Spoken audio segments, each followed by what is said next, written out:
నిజామాబాద్ మాజీ MP, BRS MLC కవిత గారు Delhi liquor scam కేసులో అయితే తీహార్ జైల్లో ప్రస్తుతం గడుపుతున్నారు.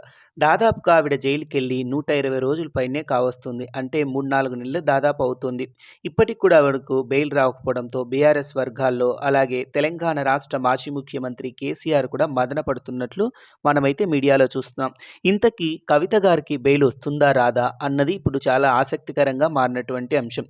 ఢిల్లీ లిక్కర్ స్కామ్ దేశంలోని చాలా కుంభకోణాల్లో ఇది ఒకటని చెప్పొచ్చు. ఇందులో ఢిల్లీ సీఎం అరవింద్ కేజ్రీవాల్ గారు, అలాగే మాజీ డిప్యూటీ సీఎం, ఇందులో చాలా మంది నేతలైతే ఉండడం జరిగింది. ఇందులో కవిత గారే కీలక పాత్ర పోషించారని తెలంగాణ రాష్ట్ర ప్రతిపక్షాలన్నీ గొంతుకై వినిపిస్తున్నాయి. అలాగే ఢిల్లీలోని సిబిఐ కూడా వీటిపైన, ఈడీ కూడా తీవ్రంగా చర్చిస్తున్నట్లు జరుగుతోంది. ఇప్పుడు కవిత గారు రిమాండ్ ఖైదీగా ఉన్నారు.